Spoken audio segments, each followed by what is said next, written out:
안녕하세요, 여리나입니다. 오늘은 팔란티어에 대한 영상을 또 한번 갖고 와 봤어요. 이 소식 같은 경우에는 다른 유튜버들이 벌써 올려놨더라고요. 2개 정도를. 그래서 제가 이것만 가져오기가 너무 아쉬워서 외국 유튜버들을 제가 많이 보는데 28만 유튜버인 톰 내쉬의 팔란티어 이 사진에 대한, 이 만남에 대한 그 뜻을 한번 분석한 게 있더라고요. 제가 그래서 그 자료들을 갖고 와 봤는데요. 일단 그 영상을 보여드리기 전에, 이 자료를 보여주기 전에 제가 원래 하던 것처럼 미국 기사에 대해서 먼저 알려드리려고 해요. 이 기사를 보고 톰 내시 거를 볼 건데, 여러분들 중에 톰 내시 거만 보고 싶다면 뒤에를 먼저 보시면 좋겠습니다. 일단 이 기사에 대해서 먼저 말을 드릴게요. 팔란티어 알렉스 카프 같은 경우가 지금 전쟁 중에 젤렌스키를 만난 서방 국가의 첫 번째 CEO가 됐다라고 얘기를 하고 있습니다. 영광이죠, 어떻게 보면. 이게 그 만난 사진인데요. 알렉스 카프와 젤렌스키, 키예브 그 대통령 오피스에서 6월 2일 어제 만나서 회담을 가졌다고 얘기를 하고 있습니다. 자, 이 뜻을 여기다 써놨으니까 이것들만 보셔도 충분할 거예요. 일단 팔란티어의 알렉스 카프 같은 경우가 젤렌스키와 다른 지도자들을 만나서 전쟁으로 파괴된 나라의 데이터 분석회사 사무실 개설을 하는 것과 국방 협력에 대해서 논의를 했다고 합니다. 젤렌스키 말고도 디지털 전환부 장관 페도로브가 같이 있다고 했었는데요.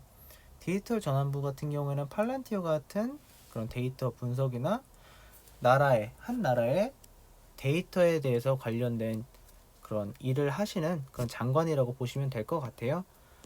페도로브랑 같이 만났다고 얘기를 하고 있고요.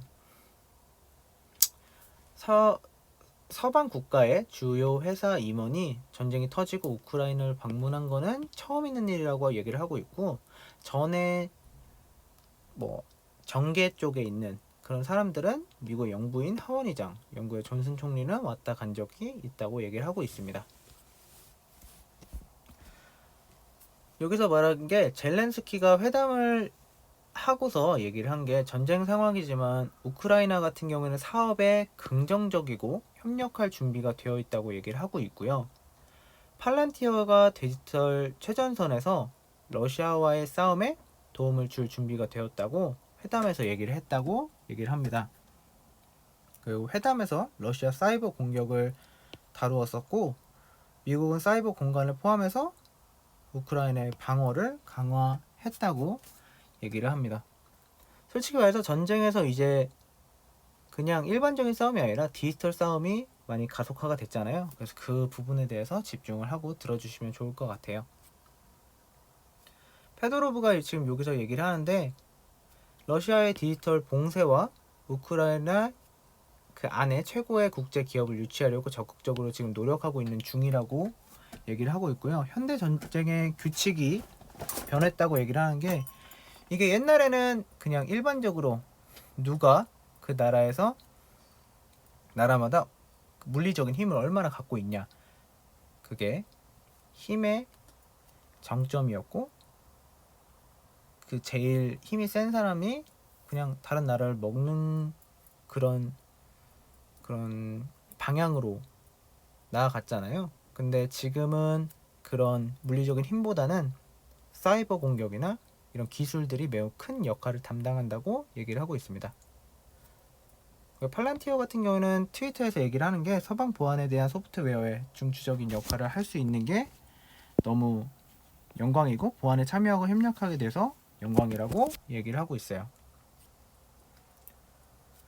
지금까지 제가 짧게 기사를 보여드렸고, 아까 말한 톰 내쉬의 영상을 분석한, 그리고 그 뜻을 제가 써놓은 건데요. 제가 한번 말을 해드릴게요. 팔란티어 같은 경우에는 불확실한 상황과 위험을 대비하기 위해서 존재한다고 얘기를 하고 있어요. 이건 저번에 제가 영상에서도 말했다시피 팔란티어에서 이렇게 얘기를 했던 거예요.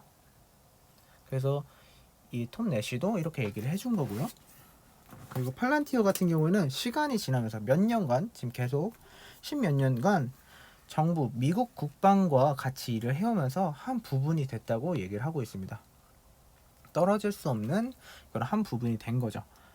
근데 팔란티어 아클레스건은 유럽 시장이에요. 유럽 시장을 지금 아직 점령하거나 그쪽에 많이 활동을 펼치지 못하고 있다고 얘기를 하고 있어요.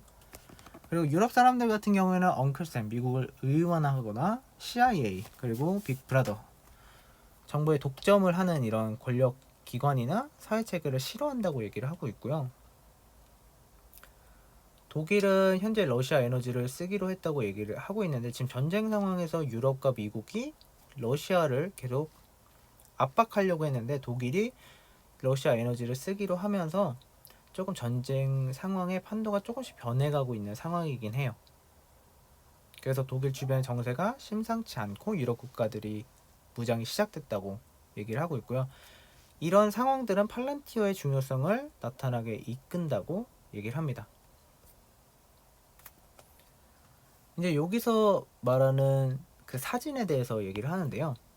알렉스 카프와 젤렌스키의 사진은 그 자체만으로 의미가 없다고 얘기를 하고 있어요. 그리고 질문해야 되는 게 왜 이 사진이 생겨났는지에 대해서 물어보는 거죠. 그리고 여기서 정말 중요하게 지금 얘기를 해준 부분인데요. 톰 내시가 생각하는 거는 지금 점점 구체화되어 가고 있는 새로운 세계 상황에 대해서 팔란티어가 그 안으로 점점 나아가고 있다고 얘기를 하는 거예요. 일단 제가 써놓은 게 예를 들어 세계 경쟁 구도인데요. 러시아, 중국, 인도, 우리가 세계라고 이렇게 치면, 세계가 보인다고 치면 러시아, 중국, 인도가 이렇게 사선으로 지금 거의 보이고 있어요.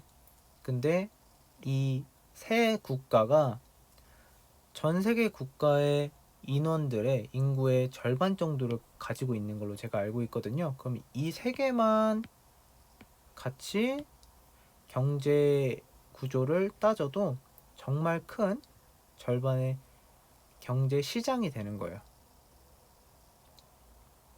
그러면 팔란티어 같은 경우에는 지금 우크라이나를 도와줌으로써 인도는 아직까지는 모르겠지만 러시아와 중국과는 아예 치고 유럽과 한국, 일본, 미국 등과 같은 이런 국가들에 대해서만 도움을 주겠다는 것을 얘기를 하고 있는 거죠.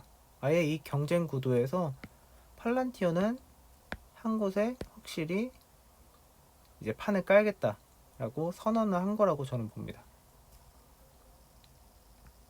그리고 톰 내시가 얘기를 하는 게 혼란하고 카오스 같은 상황에서 이 필요한 기술을 만들고 있는 회사는 팔란티어 뿐이라고 얘기를 하고 있고요. 다른 회사들보다 팔란티어가 제일 앞서서 지금 도움을 주고 있다고 얘기를 하고 있습니다. 그렇기 때문에 현재를 보지 말고 제발 미래를 보고 이 회사가 어떻게 될 건지에 대해서 잘 생각을 해보라고 얘기를 해주고 있는 거예요. 저도 똑같이 생각을 해요. 솔직히 러시아, 중국, 인도 이 세 개가 묶여서 큰 시장을 만들어내면 솔직히 팔란티어가 이걸 먹지 못한다면 큰 손해를 볼 수도 있겠죠. 하지만 유럽과 한국, 일본, 미국만 먹어도 엄청나게 큰 회사가 탄생을 하는 거예요. 그리고 앞으로도 혼란하고 카오스 같은 상황들은 발생할 수밖에 없는데 그 상황 때마다 팔란티어의 소프트웨어를 쓰게 되는 날이 많아질 거라고 생각을 합니다. 저는. 여러분들은 톰 내시와 제 생각을 듣고서 어떻게 생각하실지 모르겠는데 저는 톰 내시의 생각을 조금 따라가는 편이에요. 여러분들은 어떻게 생각할지 모르겠지만 잘 생각을 해보시고 다른 의견이 있다면 남겨주시면 감사하겠습니다. 오늘 영상은 이렇게 끝낼게요.